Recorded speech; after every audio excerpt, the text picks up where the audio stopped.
Okay, let me just tell you something. I've been around for a long time, and honor is the key to receiving from God. I've honored my boss and have experienced reward at my workplace.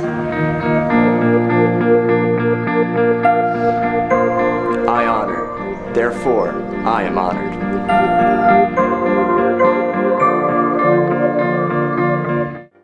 Jesus é maravilhoso, não é? Muito bem, muito bem. Meu Deus, meu Deus, meu Deus. Bem-vindos à recompensa da honra. Hoje a nossa lição é sobre honrar líderes domésticos. Sente aí, vamos direto para a palavra de Deus. Eu vou falar mais uma vez, estamos falando sobre honrar os líderes que Deus pôs sobre nós em casa. Há uma certa recompensa que receberemos do céu, amém? Agora, em Efésios, capítulo 6, vamos ler os versículos 2 e 3. Então abra sua Bíblia aí, vamos começar a ler aqui. O apóstolo Paulo diz: honra teu pai e tua mãe, que é o primeiro mandamento, com promessa. Eis a promessa, para que te vás bem e para que você possa viver uma vida longa sobre a terra. Existe uma recompensa em honrar a mãe e o pai. Agora eu quero quebrar isso aqui, vamos ver primeiro. Efésios capítulo 6, verso 2. Honra teu pai e tua mãe. Repitam, honra. Honrar significa tratar como valioso, significa estimar, significa respeitar, significa ter em alto favor, em alta consideração, e a respeito daqueles em autoridade significa o quê? Entregar a sua submissão a eles. Agora, notem que ele diz: honra teu pai e tua mãe, que é o primeiro mandamento, com promessa. Repitam, mandamento. Aí está algo que precisamos entender. Isto é um mandamento, na verdade é um dos 10 mandamentos. Foi o 5º mandamento que Deus deu a Moisés: honra a teu pai e a tua mãe, para que seus dias possam ser longos. Então, eu quero fazer uma pergunta. Nós esquecemos que nos é requerido, que é uma coisa certa, que nós crentes do Novo Testamento obedecemos os mandamentos de Deus. Eu acho que às vezes hoje na nossa sociedade esquecemos disso. Deus espera que nós, os crentes, obedeçamos os mandamentos. Agora, como eu sei disso? Porque Jesus declarou em Mateus 5,19, ele disse: qualquer um que quebrar um dos menores destes mandamentos e assim ensinar aos homens, será chamado menor no reino de Deus. Sabe por que guardamos os mandamentos de Deus? Ou por que um verdadeiro crente, melhor dizendo, deveria guardar os mandamentos? Porque é a evidência de que o amor de Deus está de verdade dentro desta pessoa. O próprio Jesus diz em João 14, 21, aquele que tem meus mandamentos e os guarda, este é o que me ama. Então Jesus está dizendo: a evidência de que alguém realmente o ama é ter os mandamentos e guardá-los. Uma vez que recebemos Jesus Cristo como Salvador, quantos sabem que a Bíblia diz que literalmente mudamos? A velha pessoa que éramos literalmente se foi e nos tornamos uma nova criação. Somos filhos de Deus em nosso espírito, criados à imagem de Jesus. Agora o que acontece dentro do nosso coração é que desejamos avidamente agradar a Deus. Quantos já viram isso acontecer em sua vida como resultado da salvação? Cada um de vocês tem o ávido desejo de guardar os mandamentos. E por que isso? Porque fomos criados à imagem dele e desejamos. O que importa para nós é guardar a palavra dele, certo? Agora, por outro lado, o contrário também é verdade. Se alguém habitualmente ignora os mandamentos de Deus, não tem uma genuína conversão, não encontraram Jesus Cristo. Como sabemos? Porque Jesus disse: conhecemos pelos frutos. O apóstolo João faz a seguinte declaração em 1 João 2,4. Aquele que diz: eu conheço Jesus Cristo, a pessoa que alega conhecer Jesus e não guarda seus mandamentos é um mentiroso. Em outras palavras, está enganado e a verdade não está nele. Então é tão claro quanto está aí. O apóstolo João diz: você diz conhecer Jesus e não guarda os mandamentos, está enganado. A verdade não está nele. Agora, outra vez eu quero dar o significado de honra, porque o apóstolo Paulo, eu diria o Espírito Santo, através do apóstolo Paulo, diz que devemos honrar os pais. O que honra quer dizer tratar como valioso. Repitam, valioso. Significa estimar, respeitar, tratar favoravelmente, ter em alta consideração. Significa entregar sua submissão quando se trata de autoridade. E vendo os pais aos olhos da honra, vamos nos comunicar com eles tanto verbalmente quanto com nossa linguagem corporal. Vamos nos comunicar com eles com respeito e com amor. Deixa eu dizer por quê. Levítico capítulo 19, verso 3. Deus diz: cada um de vocês vai reverenciar sua mãe e seu pai. Repitam: reverenciar. Reverenciar significa o seguinte: considerar alguém com admiração e profundo respeito. Vou dizer de novo: considerar seus pais com admiração e profundo respeito. E também, a versão do dicionário Webster de 1828 diz que é acompanhado de afeição. Então, se um jovem homem ou mulher fala com seus pais de forma impertinente, irreverente ou descuidada, de forma regular, eles estão externando a falta da verdadeira honra para com seus pais, pois a boca fala do que o coração está cheio, diz a Bíblia. A desonra também pode ser demonstrada no comportamento, tanto quanto pelo tom da voz, um revirar de olhos, um olhar de reprovação, pés que se arrastam para atender um pedido, reclamações e daí por diante, e a Bíblia fala disso. Agora, desonrar nossos pais tornou-se literalmente um estilo de vida em nossa sociedade, especialmente na América. Sabe, eu fico olhando há vários filmes. Quando meus filhos eram mais novos, havia vários filmes classificados como livres que eu literalmente tinha que dizer à minha família: ouçam, não podemos assistir isso aqui. E a razão, sabe, não era porque havia sexo no filme, não era porque havia palavrão, é porque as crianças falavam de forma tão irreverente e de uma forma desonrosa com seus pais. E eu pensava: isto será mais danoso para meus filhos do que eles virem alguém bebendo em um filme. Eu não quero que eles vejam isso.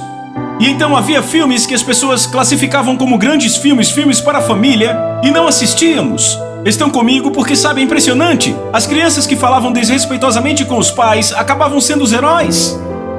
Acabavam tendo o que desejavam. E eu disse: eu não vou ensinar isso aos meus filhos. Então não assistíamos, e alguém poderia dizer: rapaz, isso é um pouco extremo, John Bevere. Bem, deixa eu dizer o seguinte: eu não acho, porque ouça o que Deus diz em sua palavra, e lembrem, crescemos numa sociedade que tem isso embutido, mas o que temos que fazer é descobrir o que o rei fala sobre o seu reino, não é? Deuteronômio, capítulo 27, verso 16, ouçam com atenção. Deus disse: maldito, repitam, maldito é aquele que desonra seu pai ou mãe. E todo o povo dirá amém. Eu vou ler outra vez. Maldito aquele que desonra seu pai ou sua mãe. E todo o povo diz amém. Essa é a versão da Bíblia amplificada para Deuteronômio 27:16.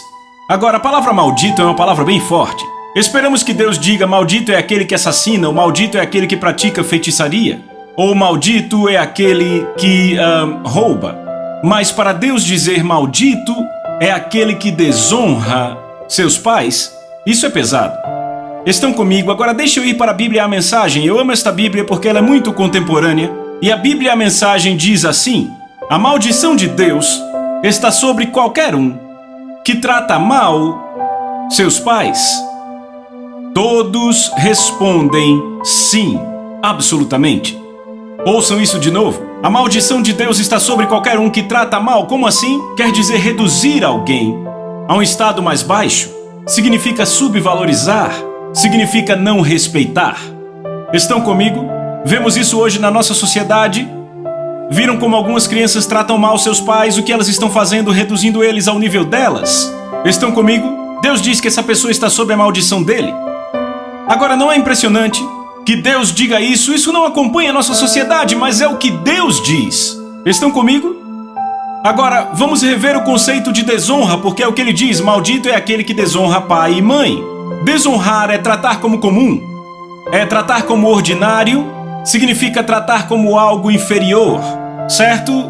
Há vários exemplos nas Escrituras de filhos que desonram seus pais e a maldição que vem sobre suas vidas. Eu vou falar de dois hoje. O primeiro que vem à minha mente é um jovem chamado Cã. Agora, Cã é o filho mais novo de Noé. Quantos sabem que Noé tinha 3 filhos? Ele tinha o quê? Jafé, Sem e Cã, certo? Cã era o mais novo. Houve o dilúvio, você lembra Noé, não é? O cara da arca, lembram? Então, Noé, depois do dilúvio, se tornou fazendeiro. E sabe, talvez Noé ficou um pouco deprimido porque, sabe, ele era o último pai na face da terra e tinha toda essa reconstrução. Então, uma noite ele ficou bêbado com bebida fermentada, ok? E ele está lá sentado em sua tenda e ele está tão bêbado que tira completamente toda a sua roupa. Então, totalmente nu e bêbado, certo? Cã, seu filho mais novo, entra na tenda, certo? E vê o seu pai totalmente nu e totalmente bêbado. E ele se vira, sai e conta pra todo mundo. Todo mundo naquela época era Sem e Jafé, certo? E ele chega lá e diz: caras, papai está bêbado como eu consigo ver ele zoando. Enquanto fala, papai está bêbado como um gambá e completamente nu ali. Agora, Sem e Jafé tinham um coração diferente. Quando ouviram sobre seu pai, eles colocaram uma capa sobre seus ombros e andavam de costas. Eles não queriam nem ver a nudez do seu pai. Estão comigo? Sabem, às vezes eu me entristeço quando eu vejo pessoas se alegrando com os erros dos seus líderes, porque aquela alegria mostra o coração errado, o coração de desonra dessas pessoas. Isso os expõe. Sem e Jafé entram, cobrem seu pai, eles nem olham para a sua nudez e saem. Na manhã seguinte, uma maldição é pronunciada sobre seu filho mais novo, Cã. Cã foi o jovem que entrou, zombou e desonrou seu pai perante seus irmãos. Uma maldição é pronunciada sobre os descendentes de Cã e a maldição passou de geração a geração a geração.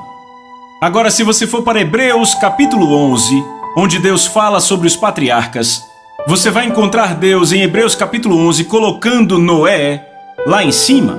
Sim, o cara que ficou bêbado como um gambá e completamente nu. É claro que Noé se arrependeu, mas você não vê Deus o elevando outra vez de forma positiva por toda a Bíblia. Ele lançou uma maldição sobre suas gerações e foi de geração a geração. E sabe, Cã foi o pai dos cananeus, que mais tarde foram destruídos totalmente pelos filhos de Israel. Às vezes você deve lembrar disso, a maldição de Deus não vem na hora. E na verdade, na maioria das vezes na Bíblia, ela não acontece na hora, vem depois. Estão comigo? É por isso que eu fico muito alarmado quando eu vejo jovens agindo assim com seus pais. Eu era pastor de jovens. Eu fui pastor de jovens por 2 anos e eu lembro de observar como jovens falavam com seus pais na minha frente. E eu ficava muito triste, eu mesmo corrigia os jovens. Ficava muito triste com a forma como os jovens falavam com os pais. Uma vez um jovem foi ao meu gabinete e ele tinha uma mãe solteira e ele falou com a sua mãe com uma voz alterada e eu olhei para ele e as palavras saíram da minha boca sem eu nem notar. Eu olhei e disse: jovenzinho, continue falando assim com a sua mãe e você acabará na prisão. 5 anos depois eu estava viajando. Aquela mãe veio falar comigo depois do culto e ela disse: John, lembra que você disse a meu filho que ele ia acabar na prisão? Eu disse sim. Ela disse: ele acabou na prisão.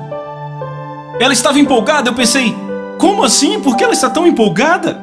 Ela olhou para mim e disse: eu estou tão empolgada assim porque ele entregou completamente sua vida a Jesus Cristo e ele está lendo seus livros e ministrando as pessoas na cadeia. Eu pensei: uau, isso é muito legal. Agora, é interessante notar que a falha moral de Noé acabou sendo um teste de honra para seus filhos. Revelou seus corações. A um faltava honra e ele foi rebelde, e os outros 2 foram respeitosos e evitaram julgar aquilo pelo que não eram responsáveis. Ouçam isso. Aqui no livro, o comportamento de Noé não foi bom, mas cabia a Deus lidar com isso e definitivamente não aos filhos. Os 2 que entenderam isso continuaram honrando ele com seus corações. Aquele que se achou no direito de julgar os atos do pai caiu em desonra e, consequentemente, foi amaldiçoado. Agora, sabe o que é impressionante aqui? O relatório de Cã foi 100% preciso, mas foi errado. Você pode estar 100% preciso no que diz a seus pais, mas se disser de forma depreciativa, de forma desonrosa, vai ter desonrado seu pai e sua mãe. Isso não é algo bom de se fazer de acordo com Deuteronômio 26:17. O segundo do qual eu quero falar na Bíblia, e esse é bem interessante, é Rúben. Rúben foi o primogênito de Jacó. Lembram? Isaac teve um filho, esse filho era Jacó, e Jacó herdou a promessa vinda de Isaac, passou a Jacó. Jacó se casou com 2 mulheres, certo? Graças a Deus não fazemos mais isso hoje, como eu já disse aqui. Mas então eu amo ser marido de uma esposa e ela está sentada aqui hoje. Mas Jacó teve 2 esposas e as 2 esposas eram 2 irmãs. Uma era Lia e uma Raquel.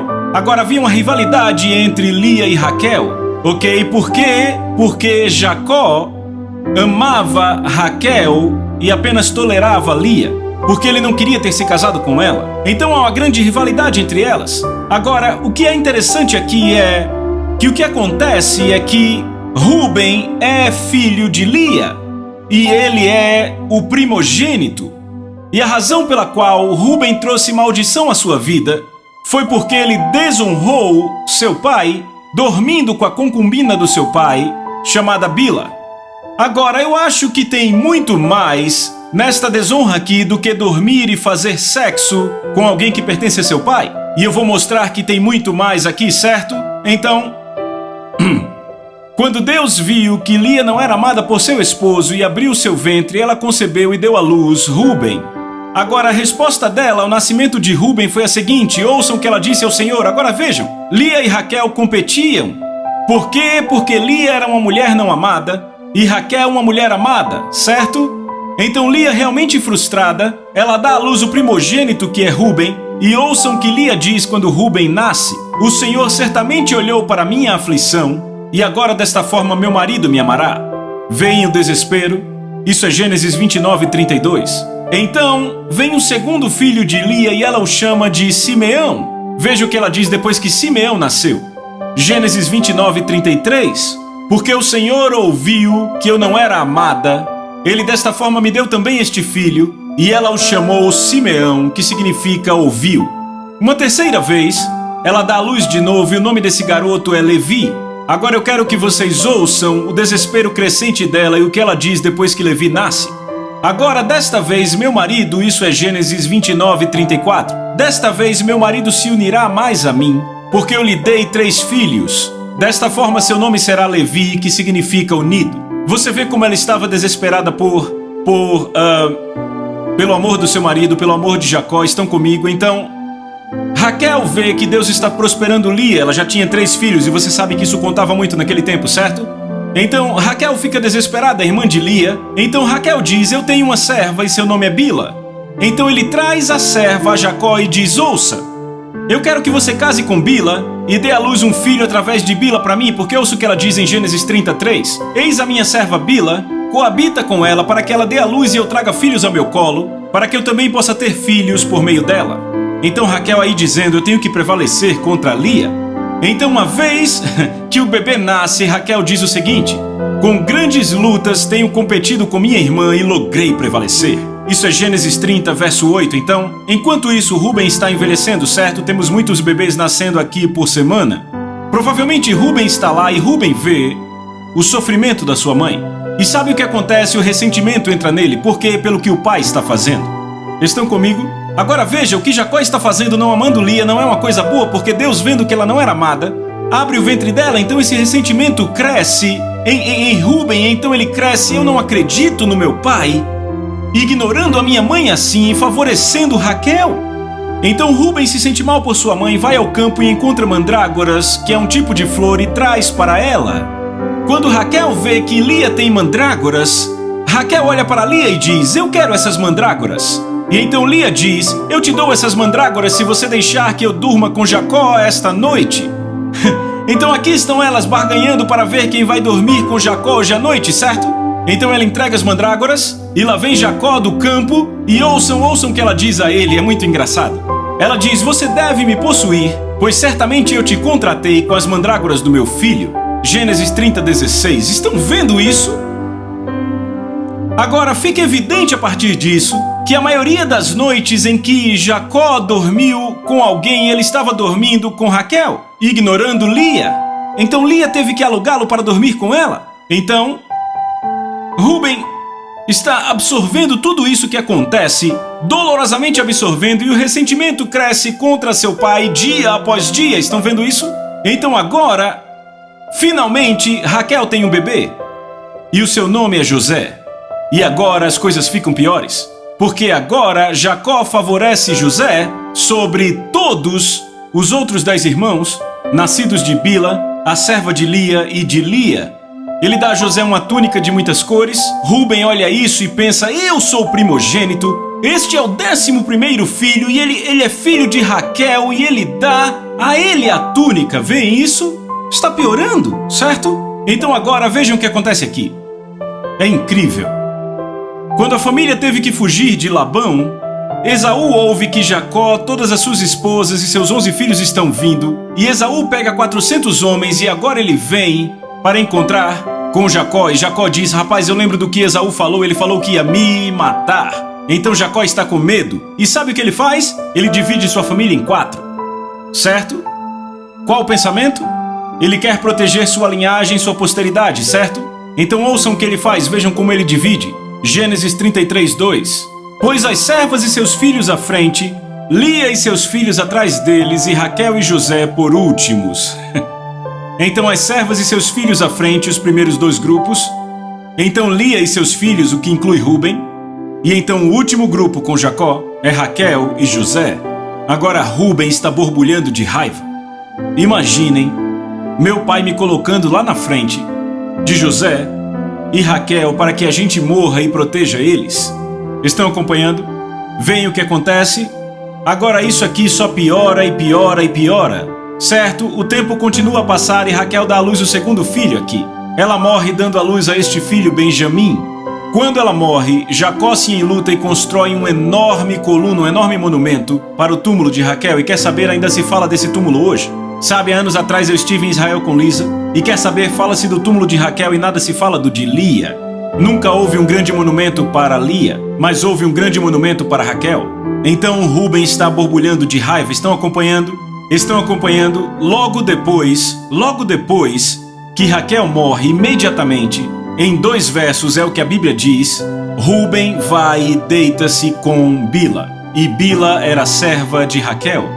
Rúben vivia em agonia. Aquela rivalidade e o ressentimento porque o pai favorecia Raquel e não amava sua própria mãe, é muito possível e eu acho que é provável que ele dormiu com Bila não só para fazer sexo, mas para trazer vergonha à tenda de Raquel e para devolver um pouco do sofrimento pelas ações do seu pai. E isso pela desonra. Eu vou desonrar meu pai por isso, e eu vou desonrar a tenda de Raquel. Agora aqui está o que Deus fala sobre Rúben bem depois de seus irmãos morrerem. Está em 1 Crônicas capítulo 5, verso 1, é impressionante. O filho mais velho de Israel era Rúben, mas uma vez que ele desonrou o seu pai, dormindo com uma das concubinas do seu pai, sua primogenitura foi dada aos filhos do seu irmão José, e por esta razão Rúben não foi listado na genealogia como primogênito. 1 Crônicas capítulo 5. Rúben trouxe maldição para si por desonrar o pai. É muito interessante notar que as atitudes de Jacó estavam erradas. Por amar Raquel e negligenciar Lia, na verdade aquilo não era bom aos olhos de Deus, pois lemos: vendo o Senhor que Lia era desprezada, fê-la fecunda, e a amplificada diz: quando Deus viu que Lia era desprezada, Deus abençoou Lia na área da sua aflição. Rúben viu precisamente. A sua raiva pelo comportamento do pai não era inventada. Entretanto, aquilo que ele permitiu se desenvolver em seu coração foi o que o envenenou. Ele abandonou a honra que Deus coloca no coração de cada filho e adotou uma atitude de ressentimento que estimulou a desonra. Ele permitiu que isso crescesse a um ponto que ele justificasse seu comportamento desonroso para com seu pai, e isso lhe custou caro. Ele perdeu sua primogenitura. Isso era algo muito pesado, especialmente para um jovem naquela época. Eu quero lembrar vocês, em uma sessão anterior, lembram de Ana? Ana foi insultada pelo sacerdote Eli, mas ela não permitiu que aquele comportamento desonroso a demovesse de fazer o que Deus nos ordena, honrar os que estão em autoridade. Ela recebeu recompensa completa. Rúben, por outro lado, perdeu sua recompensa, sua herança. Estava 100% certo sobre o comportamento do seu pai, mas estava 100% errado na sua reação. Eu posso falar de outro homem que fez o mesmo, Absalão. Davi não puniu Amon por estuprar a irmã de Absalão. Absalão desonrou seu pai e isso custou-lhe a vida, ele foi amaldiçoado. Deus é muito específico quando ele diz: maldito aquele que desonra seu pai ou sua mãe. Estão comigo? Deixa eu falar algo sobre Rúben, porque eu fico muito movido pelo que aconteceu com ele.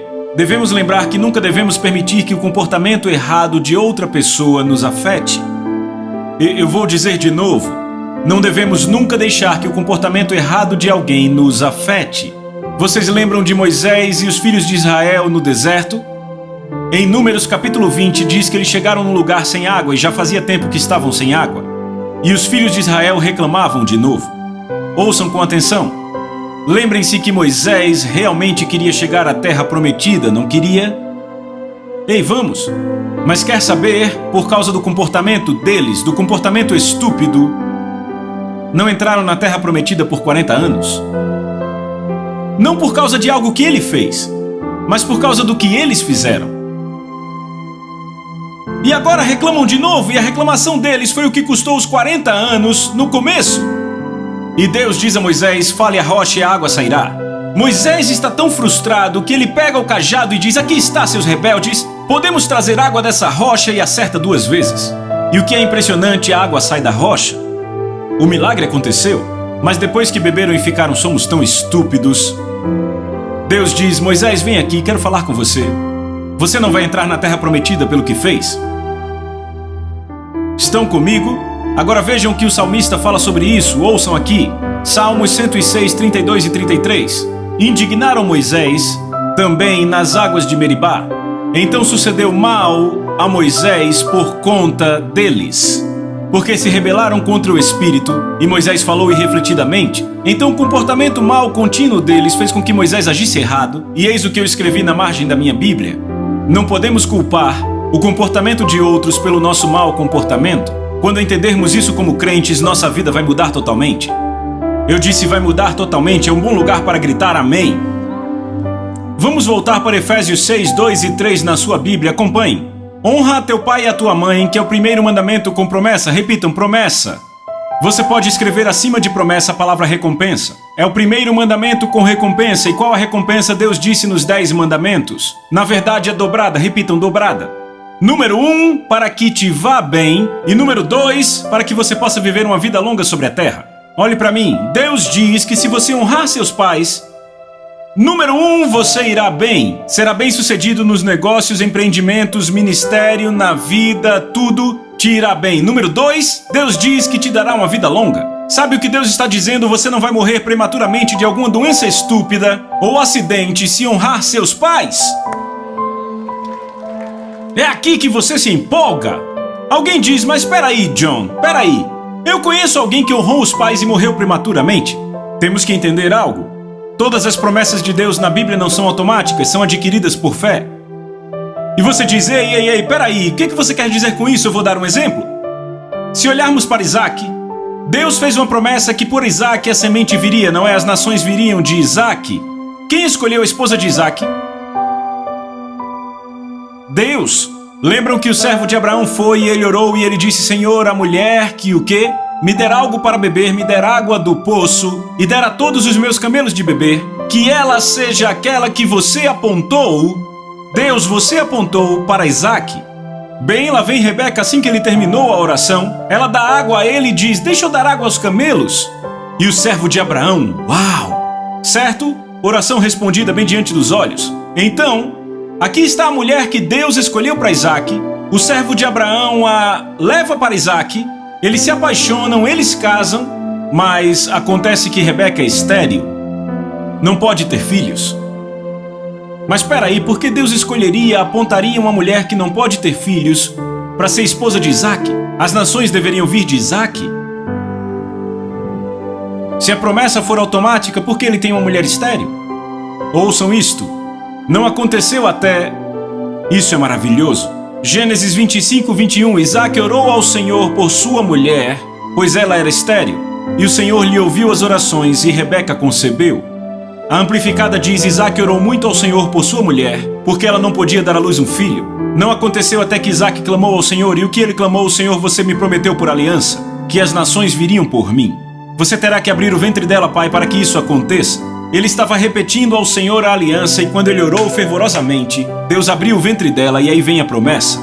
Porque as promessas de Deus não são automáticas, devem ser tomadas por fé. Vejam, deixa eu falar algo a vocês. A Bíblia diz assim, para sempre, ó Senhor, a tua palavra está estabelecida no céu. Conhecem? É Salmos 119, eu vou dar a referência para você escrever. Diz em Salmos 119, 89, para sempre, ó Senhor, tua palavra está firmada ou estabelecida no céu. Notem que Deus não diz para sempre, ó Senhor, tua palavra está firmada na terra. Ele diz firmada no céu. Veem, então como ela é estabelecida na terra? Bem, a Bíblia diz que da boca, repitam boca, de 2 ou 3 testemunhas toda a palavra é estabelecida. Estão acompanhando? Deus diz em Isaías 55, assim será a palavra que sair da minha boca. Não voltará para mim vazia. Como ela retorna para Ele? Quando falamos com nossa boca. Então Deus é o primeiro, nós os segundos. Falamos nessa terra, estabelecemos na terra. Então você aí sentado pode tomar essa promessa de honrar seus pais e dizer: ei, tudo me irá bem. Está tendo problema com negócios? Diga: ei, eu honro meus pais, meus negócios irão bem. Meus filhos são abençoados porque eu honrei meus pais. É o que eu creio. Creio que tenho filhos benditos porque eu e Liz honramos nossos pais. Estão comigo? Então somos abençoados. Podemos requerer esta promessa. Podemos falar esta promessa. Não fique chateado com a palavra requerer, porque é exatamente o que Deus quer dizer. Estão comigo? Ele quer que nos apropriemos. Está comigo? Sabe o que é maravilhoso? A única coisa que faz diferença entre alguém que está vivendo uma vida abençoada e abundante e alguém que não está, ambos crentes, é o que estão falando. Deus diz em Deuteronômio 30:19, Bíblia amplificada: eu chamo céu e terra para testemunhar contra você que hoje te propus vida e morte, bênçãos e maldições. Escolhe, pois, a vida. Como escolhemos a vida? Provérbios 18:21, morte e vida estão no poder da língua, e aqueles que o quê? Bem a utiliza, dela comerá.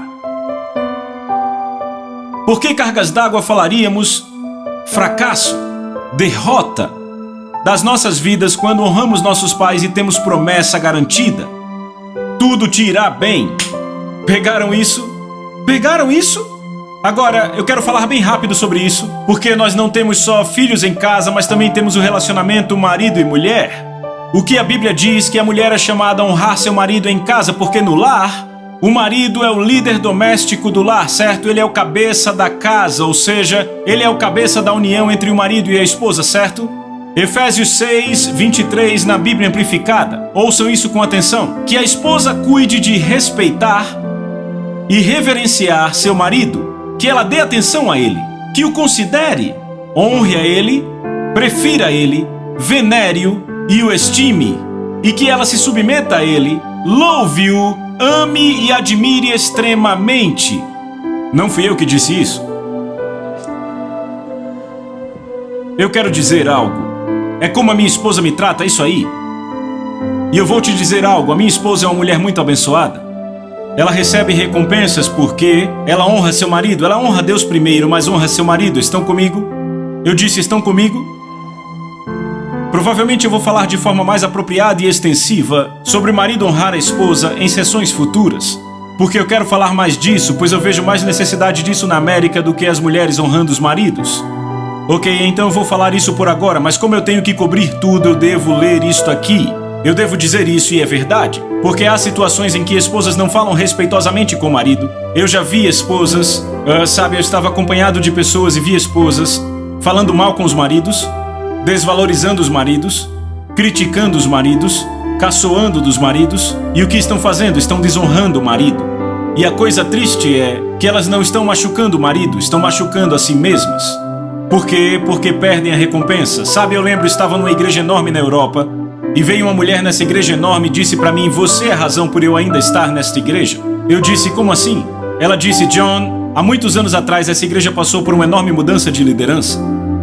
Meu marido e eu temos que dirigir uma grande distância para chegar aqui, e ele olhou para mim e disse: sabe, talvez agora seja tempo, já que mudou a liderança na igreja, de acharmos uma igreja perto de casa, porque dirigimos tanto para chegarmos na igreja, e começaram a procurar uma igreja na vizinhança, perto da sua casa, e acharam uma pequena igreja, e a esposa adorou aquela igreja. Mas o marido olhou para a esposa e disse: quer saber? Eu sinto que o lugar certo ainda é nossa velha igreja. Precisamos voltar para lá. E a esposa relutantemente o fez, mas continuou indo aos domingos à igreja pequena. Bem, Os líderes daquela igreja falaram com ela e disseram: ei, quando você vai realmente dizer sim para o chamado de Deus e dizer para o seu marido vir de uma vez para essa igreja? Eu fico horrorizado com esse tipo de liderança, horrorizado. Ok, isso é uma autoridade espiritual interferindo na autoridade doméstica e as linhas não se cruzam assim. E ela disse: John, no dia seguinte eu marquei um encontro com o líder da igreja anterior e com meu marido. E eu ia dizer: olha, meu marido está vindo para essa igreja, mas eu não, eu vou para outra igreja. E ela disse: mas eu acabei comprando o seu livro Debaixo das Suas Asas, que é um livro que fala sobre autoridade espiritual. E ela disse: eu comprei na livraria da igrejinha pequena. E ela disse: eu comecei a ler aquele livro. E ela disse: eu li a noite inteira e percebi como eu estava errada, desonrando meu marido. E ela disse: na manhã seguinte, depois daquela noite, eu orei a Deus e me arrependi. Na manhã seguinte, eu olhei para o meu marido e disse: sinto muito, eu não vou embora da nossa igreja original. Se é o lugar onde devemos ir, eu estou com você. Falou com o pastor arrependida. E sabe o que aconteceu um mês depois? Ela estava num culto na igreja original. A esposa do pastor a apresentou a outra mulher e ambas tiveram uma ideia para um negócio de sucesso. E abriram um negócio e o negócio vai muito bem e dão muito dinheiro para o reino de Deus. Ela disse: John, eu não seria bem sucedida nos negócios hoje. Se eu tivesse ido para a igrejinha, de fato eu estaria divorciada. Ela disse: a propósito, a igrejinha nem mais existe. Ela disse: porque eu me submeti e honrei meu marido, Deus me abençoou e minha recompensa, meu negócio está prosperando.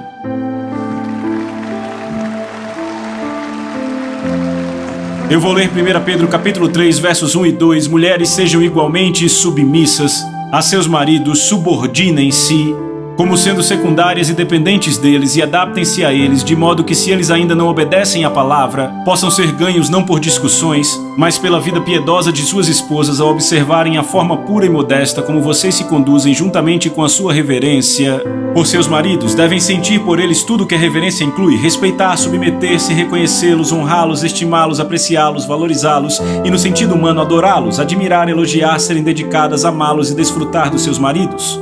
Pedro diz que quando a mulher faz isso, na Bíblia Amplificada, ganha os seus maridos pelo comportamento. Polly Wigglesworth é um clássico exemplo disso. Smith Wigglesworth foi um homem que, bem, ele não andava com Deus de jeito nenhum, e Polly era uma crente fervorosa. E Polly continuava a ir à igreja, mesmo Smith Wigglesworth não gostando. Ele ficava com raiva, mas entendam, já ensinei isso aqui. Se a autoridade diz para fazer algo contrário à palavra, obedeça a palavra. Então Polly continuava indo à igreja, mas sempre estava cuidando dele. E ele ficou tão irado uma noite que a pegou, pôs ela para fora de casa e trancou a porta com ela lá fora. Ele ficou com raiva porque ela foi ao culto e voltou um pouco depois do normal. E o que aconteceu foi que o comportamento piedoso dela, a forma como ela o tratava, acabou trazendo uma tremenda condenação a ele. E ele entregou sua vida a Jesus. E este homem influenciou milhões de pessoas. Ainda lemos os seus livros hoje. Agora, a Polly não só teve a recompensa de ter um homem salvo cumprindo o chamado de Deus para sua vida, e eu te digo, isso é a melhor coisa para uma mulher, ter um homem no chamado de Deus para a vida dele. Mas não só isso, no trono do julgamento de Cristo, pense nos milhões de almas que serão creditados a ela pelo próprio Jesus, porque ela honrou seu marido, mesmo quando ele a desonrou, a tratou mal. Ela continuou o que? Adorá-lo, amá-lo, estimá-lo, honrá-lo. E exatamente o que Pedro disse aconteceu. Ela ganhou seu marido pelo comportamento. Eu espero que isso encoraje algumas de vocês que não são bem tratadas pelos seus maridos. Sabe, continuem a honrá-los e confiem em Deus. Eu creio que Deus vai cuidar destes homens. Receberam algo? Então, filhos, honrem seus pais, e esposas, honrem seus maridos. Falaremos do outro lado. Pais honrando seus filhos e maridos honrando suas esposas em sessões futuras. Receberam algo? Até a próxima! É isso aí!